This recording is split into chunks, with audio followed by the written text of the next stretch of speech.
Estábamos hablando de los cambios de propiedad de mezcla, ¿cierto? Entonces, lo que se definía en términos bien simples era cómo la propiedad de la mezcla difería de los aportes de los compuestos puros, ¿cierto? Entonces estábamos hablando de que este delta M, que era el cambio de propiedad de mezcla, era igual a la sumatoria de los aportes reales de los compuestos, que habíamos definido como este M real, menos el aporte de los compuestos puros, ¿ya? Entonces, algo que yo he tratado de incorporar en esta unidad es que darle a conocer en definitiva que la sumatoria de las partes no es igual al total, ¿ya? Existe un cambio en la propiedad cuando mezclamos, ya no es la sumatoria de las partes, lamentablemente. ¿Ya?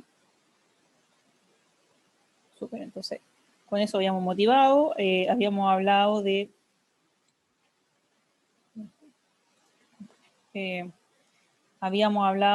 uno de los cambios de propiedad de mezcla que más estudiados, que era el volumen, ¿ya?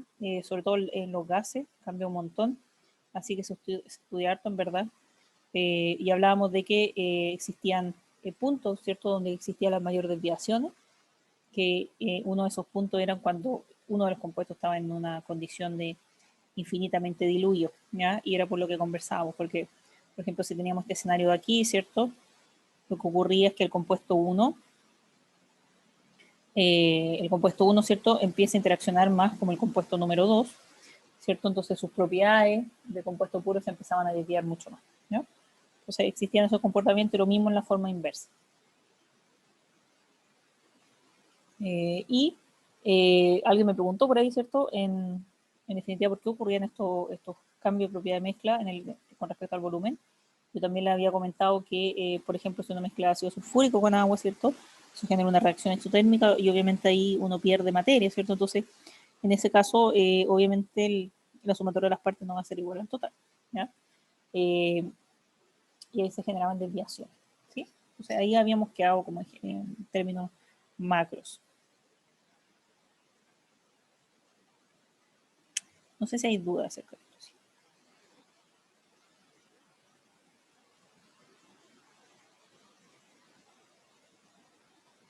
Dudas que podrían haber salido entre ellos hoy día.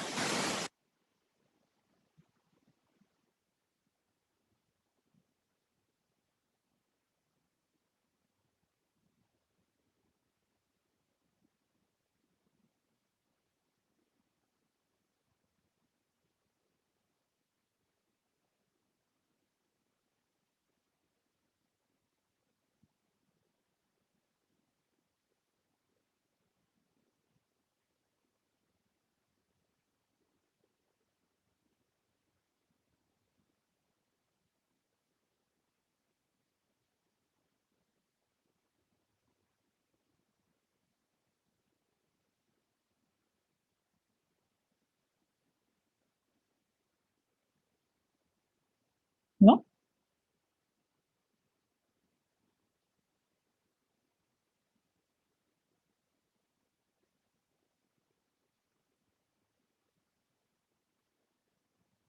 Parece que no hay duda.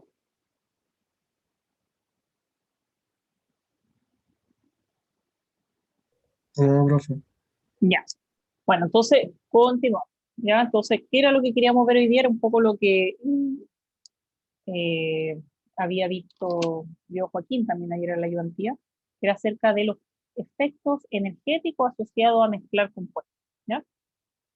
Y también con eso yo quería mostrarle en general las unidades que nosotros tenemos en PDF son bien buenas, pero en particular a mí me gusta harto la unidad 5, ¿ya? Porque presenta harto gráfico y para el cambio de propiedad de mezcla son súper eh, explicativos, digamos, si se podría hacer. Entonces, también quería mostrarle eso hoy día. Entonces, déjenme compartirle un poco. No sé qué está pasando, pero ya, ya, entonces, esta es la unidad 5, ¿cierto? La que estamos viendo ahora, el PDF, y bueno, habla del contexto con que hemos estado conversando ayer, pero tiene unos gráficos bien interesantes, yo quería que les dieran una vuelta, ¿ya? Y lo bueno, ver, tiene hartas tablas, ¿ya? De los cambios de mezcla, entonces, ¿cierto? Nosotros habíamos visto el volumen, entonces, ¿cierto? el volumen, el cambio de propiedad de mezcla del volumen, que es delta M, es este M real, que depende de la temperatura, presión y composición, con el M ideal, que también depende de la temperatura, presión y composición, pero el M ideal obviamente es su aporte molar, ¿cierto? De los compuestos puros, y este es su propiedad efectiva, ¿ya? Este sale como el resumen para todos. Se van a dar cuenta que no en todos los casos, ¿cierto? Nos queda igual. Recuerden que la entropía, por ejemplo, para propiedad ideal, ahí tienen, esto es un súper buen recordatorio, ¿ya? Yo les quería mostrar una grafiquita acá. Una grafiquita aquí, esta, esa la acá, que es acerca de los volúmenes molares y parciales molares versus la composición. Acá tenemos volumen real total en el eje Y y composición en el eje X. Y hace referencia un poco a lo que les quería contar. O sea, el volumen real es este B, que son estos puntos de acá, ¿ya? Estos puntos de acá. Y tenemos la línea recta, que es el volumen ideal, que es básicamente los aportes de los compuestos puros ponderados por su composición. Entonces tenemos ideal y real. Los dos son totales, ¿ya? Lo primero que nosotros podemos ver es que el ideal obviamente es una línea, ¿cierto? Es una cosa lineal, y el real no lo es, ¿ya? Y también, si se dan cuenta, el volumen total genera más o menos la mayor desviación con respecto al ideal, más o menos en el medio, ¿ya? Entonces, mi primera pregunta para ustedes es, ¿por qué ustedes creen que eso ocurre? ¿Por qué se generan las mayores desviaciones del volumen real cuando tenemos más o menos mínimo?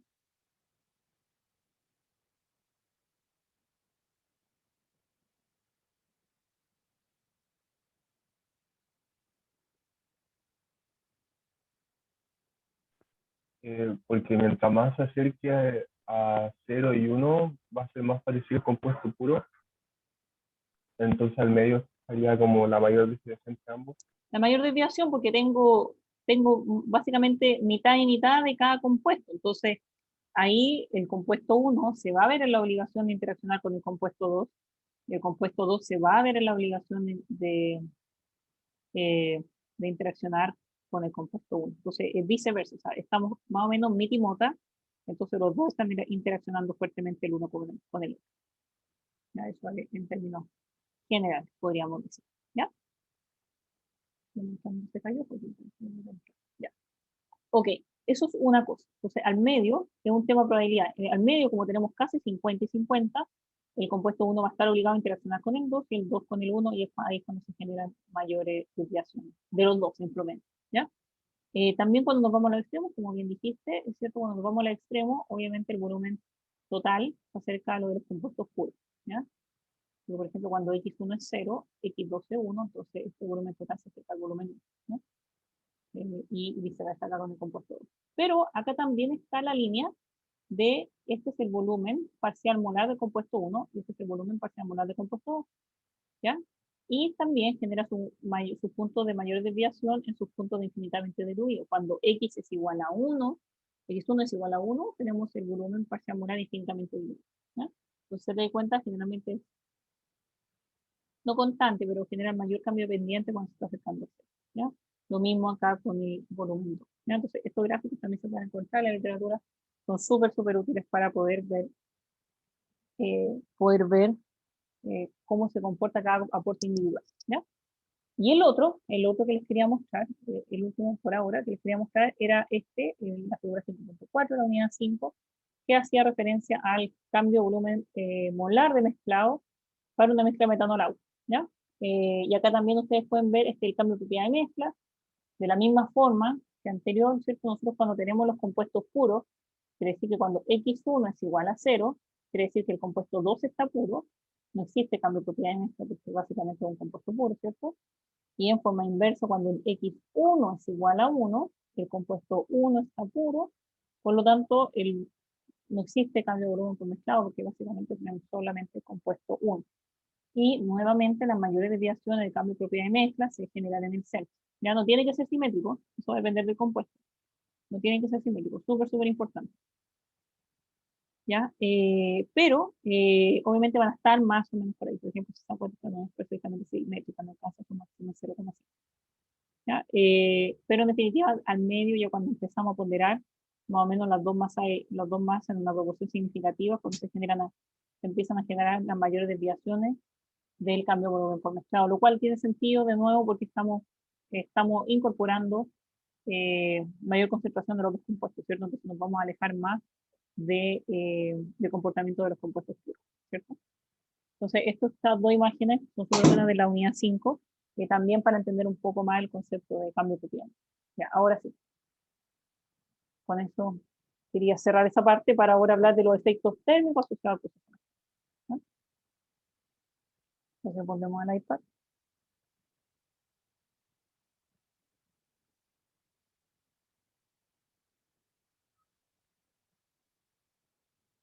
¿Ya? Entonces,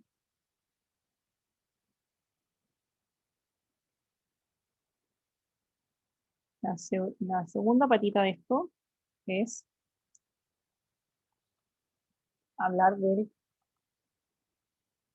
los efectos energéticos de mezclado. No sé muy bien con qué profundidad Joaquín habló ayer de esto, pero en definitiva era un poco lo que yo les comentaba del ácido sulfúrico con el agua, ¿cierto? Que podrían existir casos en los cuales yo mezclo dos cosas y se genera un efecto térmico, ¿ya? Puede ser un efecto térmico, nosotros en Termo 1 vimos tres tipos de efectos térmicos, ¿cierto? Vimos efectos térmicos latente, sensible y reacción, ¿ya? Y eso puede generar un aumento no de temperatura, ¿ya? Porque en general cuando nosotros mezclamos cosas, las consideramos, por ejemplo, que uno las va a mezclar en un recipiente adiabático, ¿cierto? Por lo tanto, cualquier efecto térmico podría afectar las propiedades termodinámicas de esta mezcla, ¿ya? Entonces, ¿cómo podríamos escribir eso? Escribir, vamos a llamarlo calor de mezclado,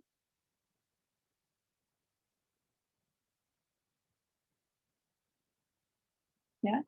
¿Y qué quiere decir? Al mezclar dos o más componentes adiabáticamente. ¿Por qué adiabáticamente? Porque el análisis se hace en adiabático es para desacoplar lo que es pérdida o ganancia de calor con los alrededores, con lo que está ocurriendo debido al efecto mezclado, ¿cierto? No podría desacoplar estos dos fenómenos, ¿ya? Es más que nada por eso, ¿ya? Entonces, al mezclar dos o más compuestos adiabáticamente, pueden originar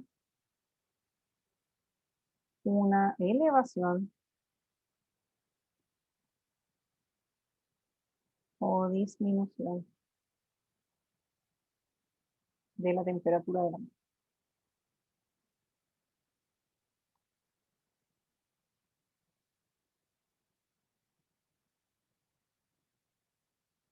¿ya? Y bueno, para restablecer la temperatura,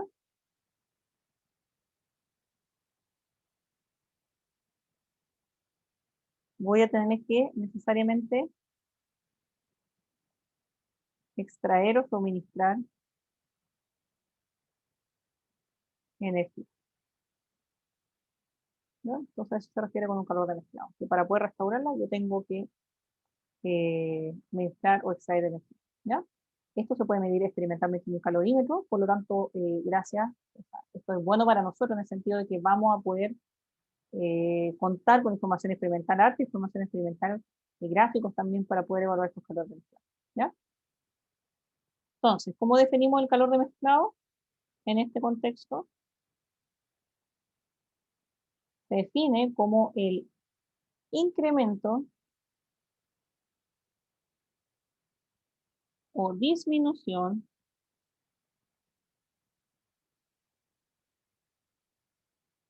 de entalpía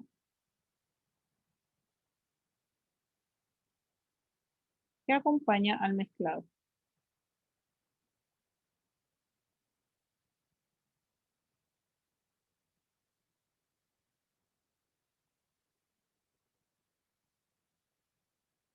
Bueno, lo importante es que bajo condiciones idénticas de temperatura y presión, ¿ya? Quizás esto es un poquito ambiguo, pero escribamos la ecuación del calor de mezclado, que va a ser Q, ¿ya? Porque es calor, ¿cierto? Energía en tránsito, que va a ser en este caso como el cambio de entalpía, va a ser igual a la entalpía en total de la solución de la solución, y recordemos que la solución es soluto más solvente, ¿ya? Menos, disculpen, menos los aportes individuales.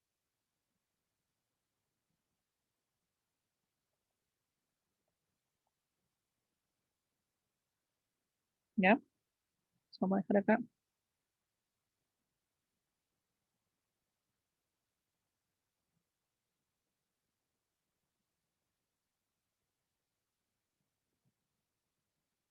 De los compuestos puros.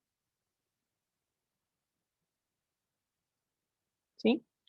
Entonces, obviamente, si hay una diferencia entre la entalpía de los aportes individuales de los compuestos puros con la entalpía de la solución, obviamente es porque existió un calor que se extrajo o que se absorbió de alguna forma. ¿Ya?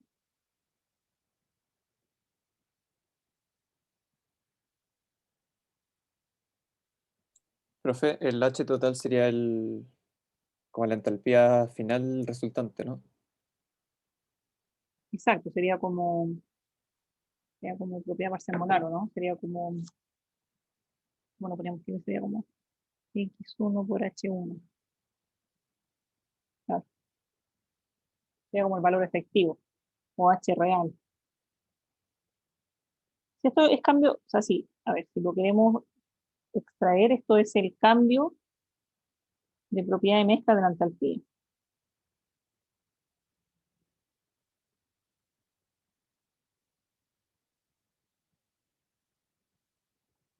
Lo que pasa es que como esto es en definitiva calor, se habla en la literatura como el calor de mezclado o como un efecto térmico asociado al proceso mezclado. ¿Ya?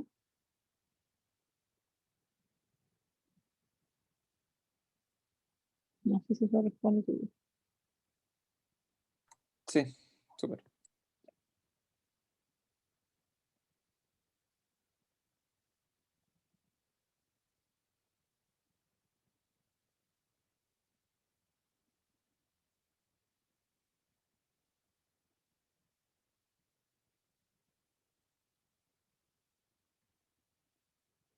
Ya, seguimos entonces. Bueno, ¿de qué depende esto? Depende de otras cosas. ¿Ya? Intuitivamente, por ver esta ecuación, ¿ya? El calor de mezclado depende de, obviamente, la naturaleza físico-química de los compuestos, ¿cierto? Eso va a depender si van a reaccionar o no y cuánto calor van a generar de los compuestos puros.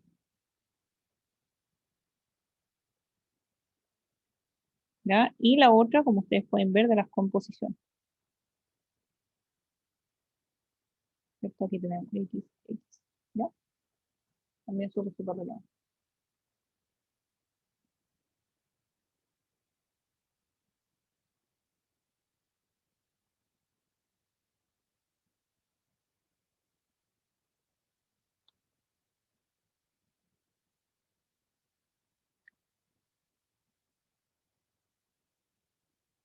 ¿Sí? Ok, ¿me siguen? Y lo bueno, como yo les decía, esto se puede medir con un calorímetro, ¿ya? Este Q se puede medir con calorímetro, ya se puede medir en el laboratorio. Y eso implica que tenemos harta información experimental, ¿ya? Hay distintas formas de entregar esa información experimental en la literatura. Hay una que nosotros vemos harto, que seguro fue el diagrama que vieron ayer con Joaquín, que son los diagramas de entalpía-concentración, ¿ya? Los diagramas de entalpía-concentración hacen referencia a este calor de mezclado asociado con las composiciones, asociado a cómo variar con las composiciones de los componentes de la mezcla. Entonces es un diagrama súper clásico, que es uno de muchos diagramas que existen para evaluar el calor de mezclado, que se puede obtener experimentalmente, ¿ya? Entonces, con eso me gustaría introducir este tema de los diagramas, ¿ya? Porque no hay mucho más que decir en términos del calor de mezclado. O sea, el calor de mezclado, el cambio de propiedad de mezcla la entalpía, ¿ya? Y conceptualmente es, ok, yo mezclo dos cosas y eso puede generar un calor, ¿ya? Puede generar un calor o puedo absorber, o sea, puede ir en cualquiera de las direcciones, ¿ya? Entonces, el concepto general es que puede existir un calor de mezclado asociado a la mezcla de los compuestos, ¿ya? Eh, Lo importante es cómo yo pudiera eventualmente calcular ese calor de mezclado, ¿ya? Entonces nosotros partimos de esta ecuación general. Entonces ahí es importante saber cómo evaluar cada uno de estos componentes, pero obviamente nosotros como ingenieros, ¿cierto? Nos gustaría tomar un poco de ventaja de la información que ya existe disponible y por lo tanto también es súper importante aprender a leer la información que existe en la literatura, y una de esas son estos diagramas de entalpía concentración, que también salen en la unidad 5, ¿ya? Entonces, esto se motiva debido a que las entalpías de mezcla están en general, en función de la composición, están representados a través de diagramas de entalpía concentración, ¿ya? Lo cual dice que el calor de mezclado, nuevamente, es igual a C delta H, ¿cierto? Disculpen. En el diagrama entalpía concentración, la entalpía se representa en el eje Y como la entalpía real. La entalpía real del sistema que varía con la composición.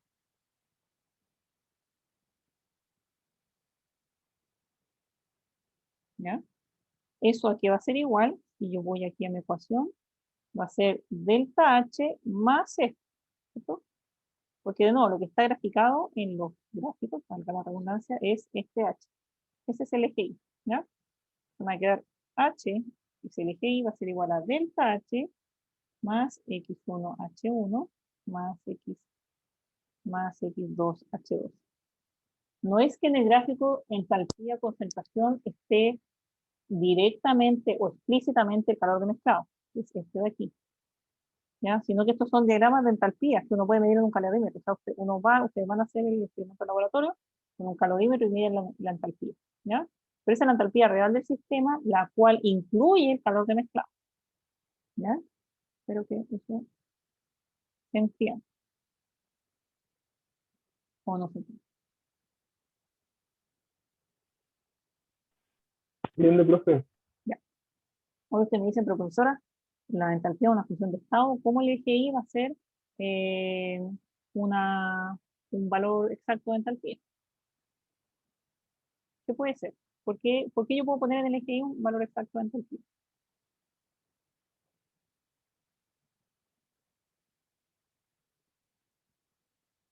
¿Qué creen ustedes que se pueda ver que yo puedo hacer?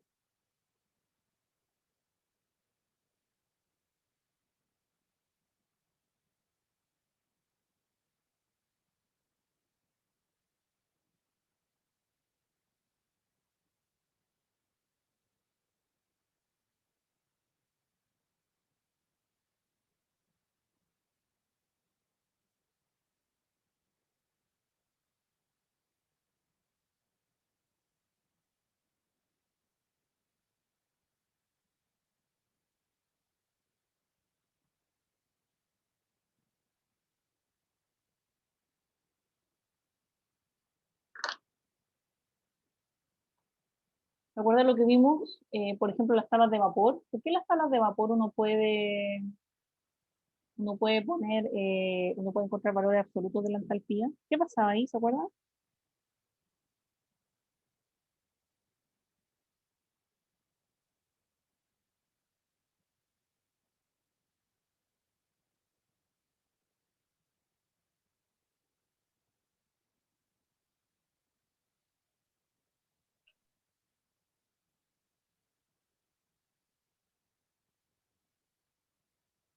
Disculpe, profe, pero ¿cómo fue la pregunta inicial?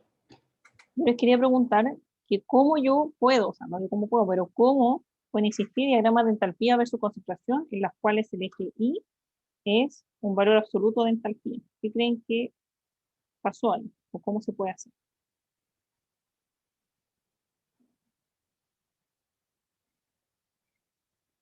Quizás será porque es compuesto puro. ¿No?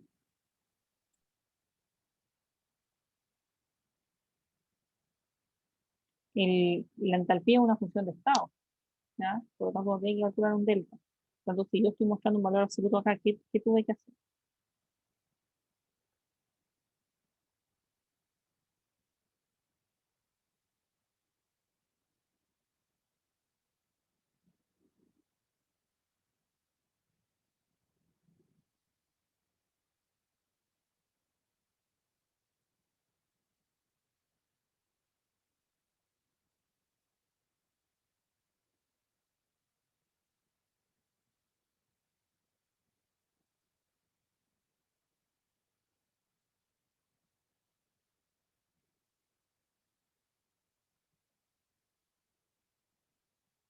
¿Qué creen ustedes? ¿O cómo se hacían las tablas de vapor, por ejemplo?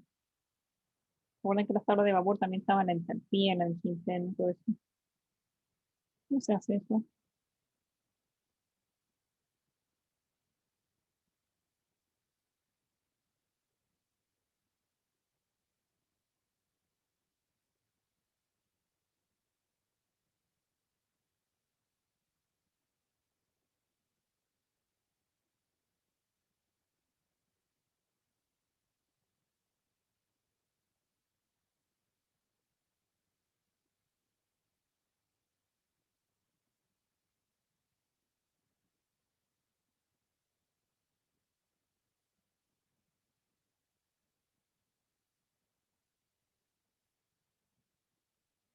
¿Qué pasaba? ¿Qué tenía que hacer yo cuando quería reportar un valor absoluto de alguna función de estado?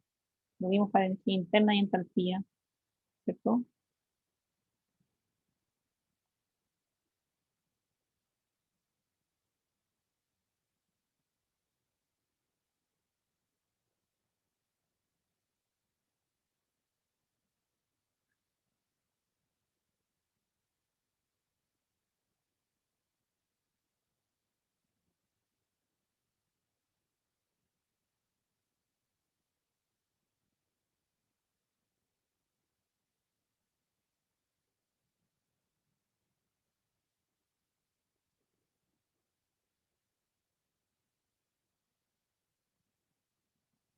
¿No?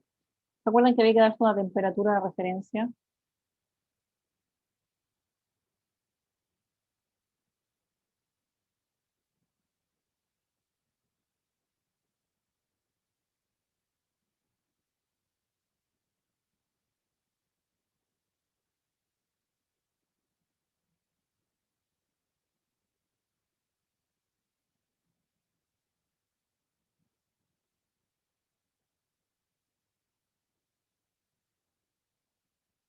Chiquillo, ¿no? Yo en verdad no recuerdo. Ya. Lo que nosotros teníamos que hacer ahí, ¿cierto? Porque el tema pasa porque la entalpía es una ecuación de estado, ¿cierto? Entonces, nosotros solamente podemos hablar de delta, ¿cierto? El delta H, eh, no compartir la- ya, eso ocurre,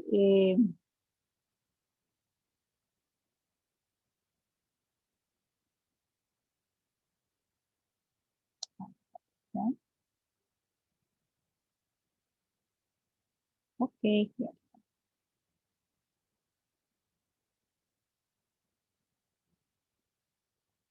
Entonces, ¿qué es lo que tenemos que hacer? Para calcular valor absoluto de entalpía, debemos utilizar un valor de referencia, ¿ya? Y esto vamos a tener que hacerlo para cada uno de los dos compuestos, y eso no necesariamente va a coincidir, ¿ya? El valor de referencia no tiene que ser el mismo para los dos compuestos. En términos generales, ¿cierto? Nosotros tenemos que calcular un delta H, el cual nosotros sabemos que va a ser CP, por ejemplo, si hablamos de propiedad intensiva, por DT. Entonces yo lo voy a integrar desde una temperatura, qué sé yo, una temperatura 1 hasta la temperatura de interés, ¿ya? Entonces yo voy a elegir la temperatura inicial como una temperatura de referencia, la cual me permita eliminar un punto de esta entalpía. ¿Qué quiere decir con eso? Es que esto me va a quedar así. Mi interés me va a quedar delta H, entonces me va a quedar H a la temperatura de interés menos H, la temperatura de referencia, es igual a la integral de TR hasta la temperatura de interés, el CP por DT. Y ahí veo si el CP es constante o si depende de la temperatura y lo pasa tal cual, ¿ya? Lo que yo hago es elegir una temperatura de referencia tal que cuando yo evalúo el H, esa temperatura de referencia, me dé 0 Joule por mol, ¿ya? Entonces, de esa forma, este término se me va a 0 y me queda la entalpía a la temperatura de interés, que va a ser igual a esa interés. Y eso es lo que yo reporto en el eje Y de este gráfico. ¿Ya? Es lo mismo para las tablas de agua. Las tablas de agua, si ustedes se acuerdan, dicen entalpía, qué sé yo, a 10 grados Celsius. No dicen entalpía con un delta T de 10 grados Celsius. Es un entalpía, una temperatura específica. ¿Ya? Como bien les decía, acá vamos a tener mezclas. Eso quiere decir que no necesariamente esta temperatura de referencia va a coincidir para los dos compuestos, ¿ya? Ustedes se van a tener que fijar en cada gráfico, abajito, en la viñeta va a decir cuáles son las temperaturas de referencia, ¿ya? En general, para el agua,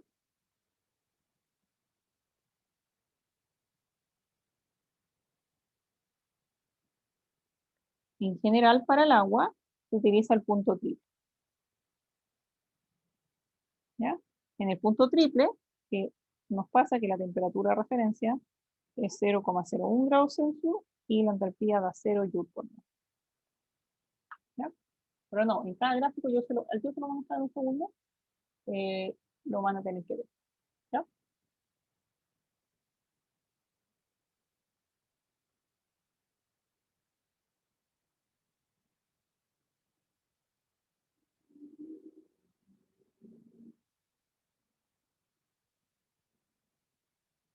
Ahora sí que ahora que se lo expliqué, ¿le hace un sentido?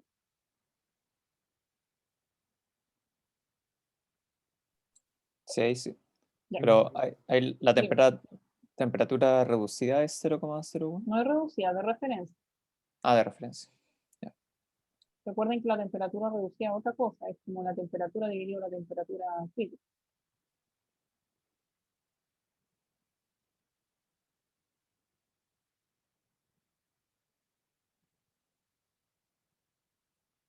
Ya, genial. Entonces con esta antesala damos un gráfico, ¿ya? Hay un gráfico bien bonito aquí en la unidad. Entonces, ¿cómo se ve esto en la realidad? Porque recuerden que, de nuevo, lo que nosotros tenemos que aprender es interpretar la información visual.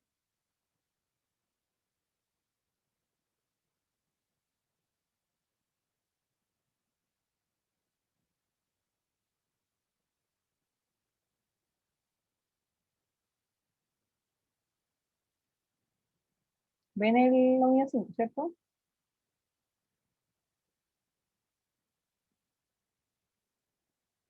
Sí. Ya.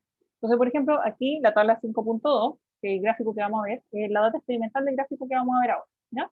Entonces, entalpía de mezcla y molares parciales para metanol y agua a 19,7 grados Celsius y 1 bar. Esa es la tabla de T1 que varía de 1 a 0. Sale la entalpía de mezcla, esto es el delta H, y acá también salen las diferencias de la propiedad real y la propiedad ideal del compuesto 1, o la propiedad efectiva y la propiedad del compuesto puro 1, ¿ya? La diferencia de eso, y lo mismo para el compuesto 2. Obviamente en los extremos vale 0, porque el compuesto puro, pero mira, ojo, esto es súper interesante, porque cuando el compuesto 1 está puro, cuando x1 es igual a 1, básicamente no hay diferencia entre el valor efectivo y el valor molar del compuesto 1, ¿cierto? Pero se genera una de las mayores desviaciones para el compuesto 2, porque el compuesto 2 está infinitamente diluido. Por lo tanto, la propiedad efectiva, que es la entalpía efectiva o la entalpía como propiedad base molar del compuesto 2, es súper distinta de la propiedad del compuesto puro, ¿ya? Y eso por infinitamente diluido. Eso se puede ver súper claro. Lo mismo acá en el caso contrario. Genera la mayor desviación, ¿ya? ¿Cómo se ve este gráfico? Se ve inicialmente acá, ¿cierto? Acá tenemos la diferencia de cada compuesto puro. Entonces acá tenemos el compuesto 1 y el compuesto 2, y estos puntitos de aquí es el delta H, ¿ya? Entonces, de la misma forma que lo decía anteriormente, el cambio de propiedad de mezcla no necesariamente tiene que alcanzar su máximo en 0,5, acá su máximo lo alcanza como 0,25, eso porque depende de los constituyentes de la mezcla, ¿cierto? Y obviamente uno puede ver que obviamente los extremos, ¿cierto?, va a tender a cero, porque hay ¿no? Ahora, ¿cómo me queda si yo quiero graficar la entalpía total real del compuesto? Eso está en esta, ¿ya? Este es un diagrama entalpía-concentración de etanol agua. Acá esto a presión de un bar. Y miren, la referencia 0 grados Celsius, la entalpía de compuesto 1, 0, la entalpía de compuesto 2. Entonces la temperatura de referencia acá es 0, ¿ya? Ok. ¿Qué tenemos acá? En el eje Y tenemos la entalpía que hemos estado hablando en este rato, y en el eje X tenemos la concentración. Ojo, sí, que en general estos gráficos tienen la concentración en molecular weight, ¿ya? O sea, en molecular fraction. Entonces, weight fraction esto es masa, ya no es fracción molar, es fracción masa. Ya, ojo con eso, porque a veces en el enunciado del ejercicio puede decir fracción molar, pero esto es fracción, ¿ya? Y esto tiene millones de curvas, ¿cierto? Sé que es complejo, déjenme explicarlo paso a paso. O este fue el gráfico que vieron, ¿cuál vieron con Joaquín? No alcancé a ver, ¿vieron esto, el demoníaco?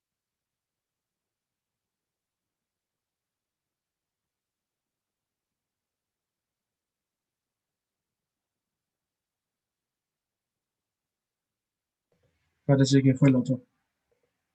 Okay. Bueno, el eje Y es la entalpía real, entonces no, esta entalpía real incluye el calor de mezclado y los aportes de los compuestos puros. Y el eje X, composición. ¿Ya?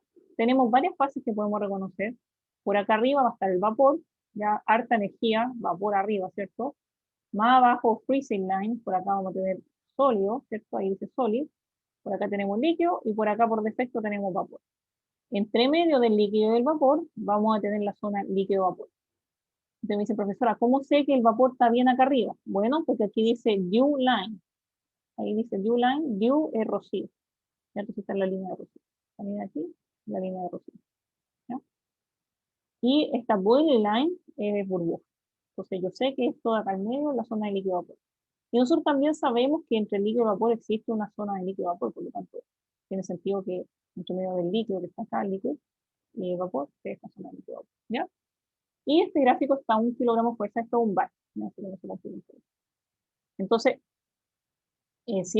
si tenemos la presión fija, yo dentro del gráfico voy a poder encontrar distintas isotermas, ¿ya? Y esto es lo que podemos encontrar aquí en estas isotermas que están aquí, que van desde 77,8 grados Celsius hasta 99,1 grados Celsius, ¿ya? Entonces, en general, yo voy a poder tener la fase vapor acá, la fase líquido, entonces yo a una concentración X, a una temperatura X, voy a poder encontrar la entalpía real de esa mezcla, ¿ya? Entonces, y así más o menos se ve lo gráfico. Obviamente, cuando hagamos ejercicio vamos a entender bien cómo se saca el dato específico, pero en términos macro, de las cosas que tenemos que identificar, tenemos entalpía real en el eje Y, ¿ya? Aquí, ojo, está en kilocaloría kilo, fíjense bien de las unidades. Como les digo, en general, cuando se miden experimentalmente, está en masa, no en mol, ¿ya? Abajo tenemos sólido, o sea, tenemos la freezing line, ¿cierto? Entonces ahí tenemos la fase, el cambio de fase sólido-líquido. Tenemos líquido, boiling line, ¿ya? La curva de punto de burbuja, la zona líquido-vapor, dew line, punto de rocío, y acá arriba el vapor, ¿ya? Este es uno, diría uno de los más simples, ¿ya? Y este, insisto, es diagrama de entalpía, concentración para el sistema etanol, agua a un bar, ¿sí? ¿Cuál otro que es bien interesante que vemos en el curso es del amoníaco agua, que se dice diagrama entalpía versus concentración para soluciones acuosas de amoníaco. Dice soluciones acuosas de amoníaco porque están diciendo que es amoníaco agua, ¿cierto? Y acá sí la temperatura de referencia es distinta. El amoníaco líquido, la referencia es menos 77 grados Celsius y el agua líquida es 0 grados Celsius, ¿ya? Entonces, como bien les decía anteriormente, cuando uno quiere calcular el valor absoluto de la entalpía, tiene que ocupar una temperatura de referencia, la cual va a depender del compuesto, ¿ya? En el caso del diagrama anterior, la temperatura de referencia para los dos compuestos era igual. Aquí hay un ejemplo específico en el cual las temperaturas de referencia son distintas para los dos compuestos, ¿ya? De la misma forma que anterior, en el eje X tenemos la fracción de masa del compuesto de interés, ¿cierto? O sea, en general, si tengo una mezcla de amoníaco y agua, el compuesto de interés es el amoníaco, ¿ya? El agua es el solvente universal. Y acá tenemos la entalpía, ¿no? Acá está en BTU por libra de solución, pero no masa, ¿sí? Este es un poquito más complejo, pero en términos macro, nuevamente ya vamos a aprender como el detalle de cómo se utiliza en ejercicios, pero en términos bien generales, nosotros vamos a tener una zona de sólido acá abajo, entonces acá dice sólido, amoníaco. Esta parte de entre medio va a ser la zona del líquido, y acá tenemos la curva de líquido saturado, ¿ya? El punto burbuja. Acá entre medio, esta zona es la zona de líquido vapor, toda esta es la zona de líquido vapor, y después acá tenemos el vapor saturado, y acá arriba el vapor, ¿sí? Entonces, esas son más o menos las fronteras que tenemos, ¿ya? Acá tenemos una línea auxiliar y de unión, que es básicamente cómo sacar los datos, pero eso, como digo, vamos a aprender en detalle cuando hablamos de eso. Lo bueno que tiene este gráfico es que presenta equilibrio a distintas presiones, no es solo un bar. Entonces, por eso es bueno y malo, porque este gráfico tiene muchas curvas. Entonces, déjenme hacer un zoom a la zona del líquido. ¿Ya? A la zona del líquido tengo muchas curvas, y es por lo que les comentaba. O sea, tenemos equilibrios a distintas presiones. Entonces, tenemos curvas de temperatura y de presión. Entonces, por ejemplo, está la curva de líquido saturado 300 psi, después 250, 200, 150, 160. Estas son puras curvas de presión. Y acá tenemos las curvas de temperatura, que tienen otra pendiente, ¿ya? Entonces, este gráfico, a diferencia del anterior, me permite calcular entalpías a presiones distintas de un gas, ¿ya?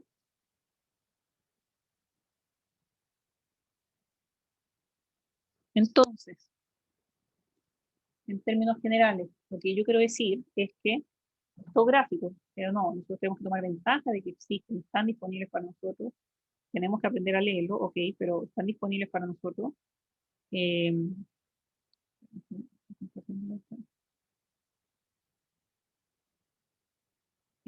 Ese eje Y, eso es lo importante, ese eje Y, ¿ya? Ese eje Y, que depende de la temperatura, depende de la presión y la composición, ¿ya?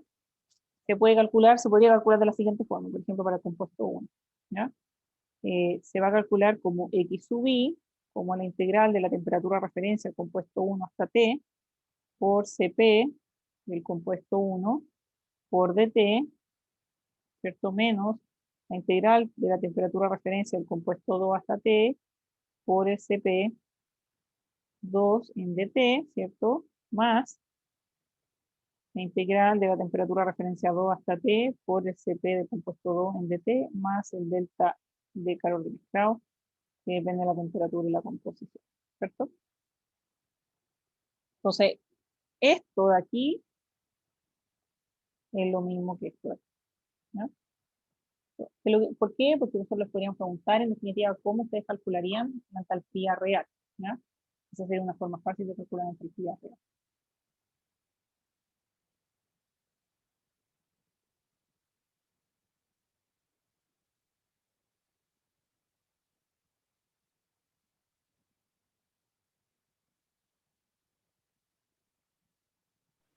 Entonces, ¿por qué se agrega solamente una integral que está en función del compuesto 2 y no del 1? Afuera No te de escucho, ese disculpa. paréntesis grande. ¿Por qué se agrega solamente esa integral de TR, ¿Esta? la temperatura de referencia Ah, 2? sí, buena pregunta. Lo que pasa es que esto es X1, ¿qué le pasa aquí? X1, H1, más X2, H2, es lo que había mostrado ahí arriba, y esto es delta H. Entonces, ¿qué hago yo acá? Pues ya no, ¿qué es lo que yo te mostré? Yo te mostré un gráfico que dice H versus X1. Eso es esto. ¿Qué hago yo? Esto es 1 menos X1. Esto va a quedar X1, H1, entonces aquí te va a quedar paréntesis, menos H2, porque esto, junta eso, lo factorizo aquí, más H2, más delta H, ¿no? Entonces, Ah, ya entendí. ¿cierto? ¿Sí? Ya. Porque recuerda, esto es 1 menos X1, entonces lo voy a cambiar de colores para que me puedan seguir. Entonces, este X1 lo factorizo con este otro X1 y se mete aquí. Y después tengo este otro 1 y me queda acá. Entonces, después lo único que hago es escribir esto como la integral de la temperatura de referencia 1 hasta T del Cp1 por dt, y esto H2 es la integral de Tr2 hasta T de Cp2 en dt. Pero está súper bien tu pregunta, porque uno lo hace mental en su cabeza, pero en general lo que yo quería hacer era generar una expresión para lo que tú tienes que graficar. Tú tienes que graficar H versus X1. Entonces, tener X2 en la ecuación es como medio raro, pero nosotros sabemos que no está explícito, pero el X1 está ahí dentro del X2.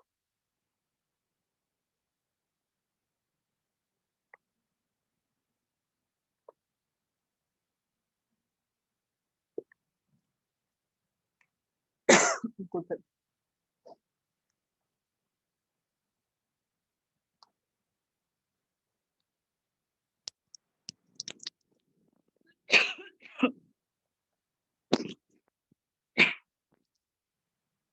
disculpen. Más preguntas.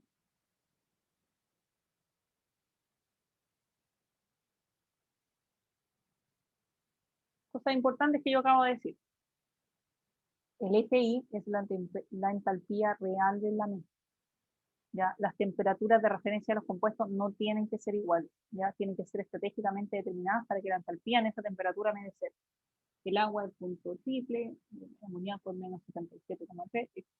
¿Ya? Entonces hay que hacerlo estratégicamente. Si la mezcla es ideal y no hay calor de mezclado, nada de esto existe, ¿cierto? Obviamente el calor de mezclado existe, y que eso también es una cosa súper importante, que lo dije quizá implícitamente, que el calor de mezclado existe porque los compuestos no se parecen. Obviamente si yo mezclo, eh, por ejemplo, benceno tolueno, no va a pasar mucho porque las propiedades fisicoquímicas son súper similares y los compuestos son súper similares. O si mezclo eh, metanol y butanol, por ejemplo, también son súper parecidos. Entonces, porque los dos son alcoholes, tienen carbono, hidrógeno, sería, y OH, entonces son bien parecidos. Cuando se mezclan, va a ser muy difícil que generen un calor, o algún efecto térmico asociado a su procesamiento. Entonces, en general, si nosotros damos un paso atrás y volvemos a la unidad 4 de soluciones de mezcla ideales, ahí no va a existir calor de mezclado, porque la ley de Raoult parte de la base en que estas mezclas, sean en fase gaseosa como líquida, se comportan idealmente. ¿Sí? Más preguntas, por favor. Por ejemplo, ahora, los que fueron a la ayudantía ayer, ¿cuáles son las dudas que podrían haber, quizás, que podrían asaltar ahora, ya que entendieron un poquito más de calor de mezclado?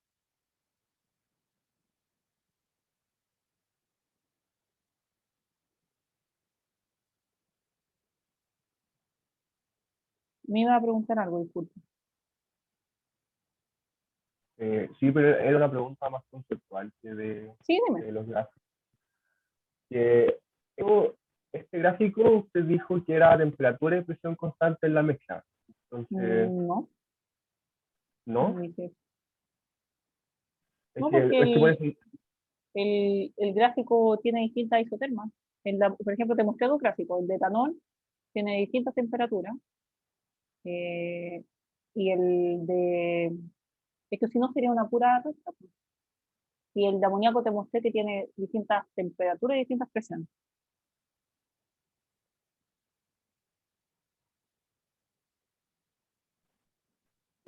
sí, pero es que eso no era lo que iba, quizás me expresé mal.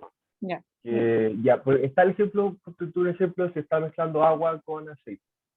Y eso es como visto realmente, sería que uno pone agua y pone aceite en el recipiente adiabático, con todas esas cosas. Entonces, esas temperaturas y presiones que se muestran en el gráfico es como lo que queda finalmente en la mezcla. Nos está suponiendo que el aceite y el agua al principio estaban a una temperatura y presión igual. Esa es mi pregunta.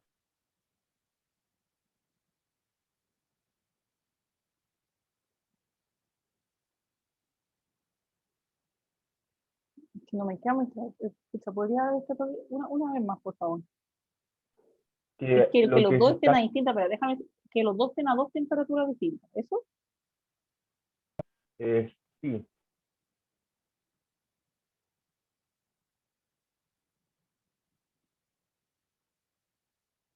Es que no necesariamente tienen que estar a la misma temperatura. Al final sí, al final van a llegar a la misma temperatura, porque se tienen que mezclar y van a alcanzar un equilibrio, ¿cierto?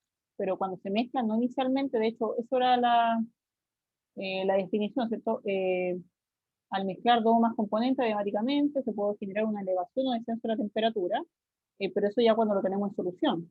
Pero no necesariamente tengo que mezclar dos compuestos a la misma temperatura. Tienen que estar a la misma presión los dos, sí, por un tema de que si no, no se van a mezclar, ¿cierto? Por un tema de fluidodinámica, ¿cierto? Pero no de, no de temperatura, no hay restricción por el lado de la temperatura.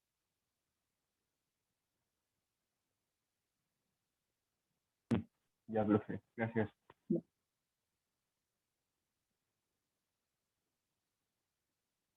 ¿Más preguntas?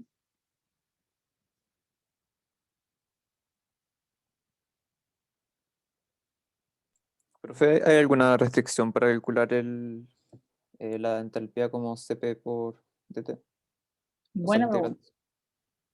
pregunta. ¿Recuerda lo que vimos ayer? Claro, ayer. Ah, no, perdón, disculpa, lo vi ayer en termo 1. Recuerda que CP por delta T, unidad 6, justo lo vi ayer, bueno, el CP por DT, ¿ya? Ah, está bien, no, ¿qué pasó?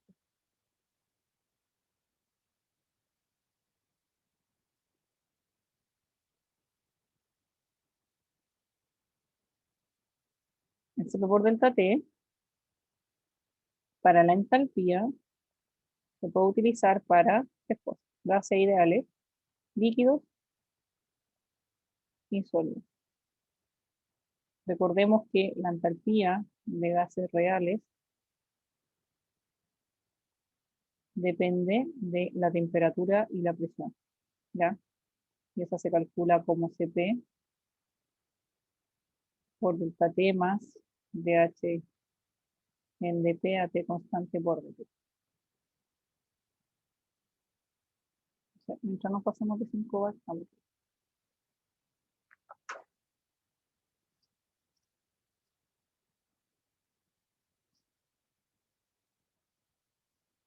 Buena pregunta.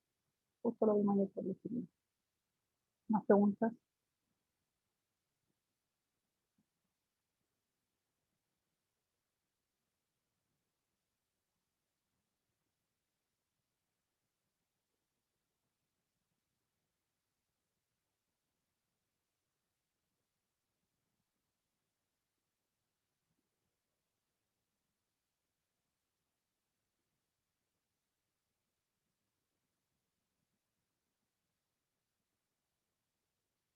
¿Más preguntas, chiquillos? Chiquillas.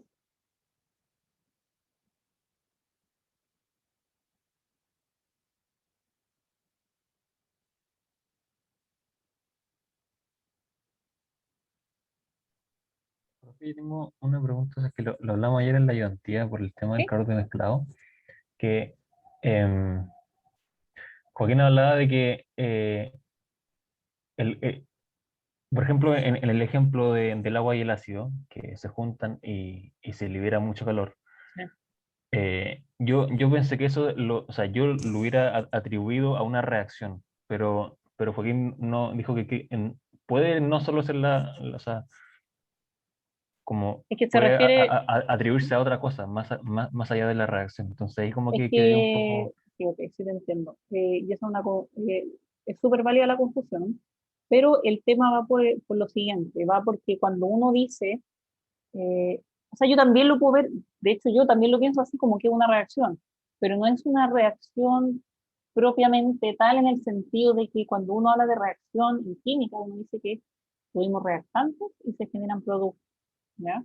Acá yo mezclo ácido sulfúrico y agua y no cambian su composición. Puta, ¿qué pasó? Eh, claro, sí. Entonces, por eso sí, una reacción, disculpen, se puso en save. Entonces, es una reacción en el sentido que genera calor, se mezclan, pero no es una reacción química como lo conocemos en química, ¿ya? Entonces, por eso no es un calor, por eso se considera calor de mezclado, ¿ya? Porque sigue siendo ácido sulfúrico y agua después de que se mezcla, claro, sí. ¿cierto? No sé, Ujú. ese es como el caveat,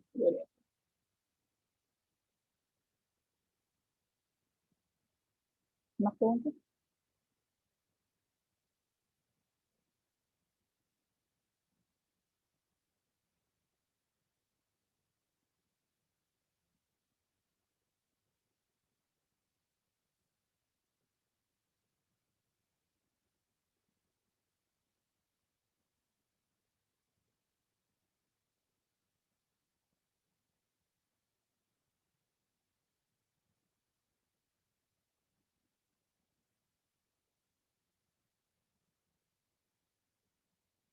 Súper chiquillos. Entonces, si no hay más preguntas, lo dejamos hasta acá. Con el taller, yo sé que van a resolver más dudas. El taller, no se preocupen, van a tener más tiempo para entregarlo por lo mismo, para que tengan tiempo para discutir esta materia. Así que, de a poco nomás. así que no tengo, no se preocupen, ¿ya? ¿Qué más? Vuelvan a hacer la ayudantía Joaquín.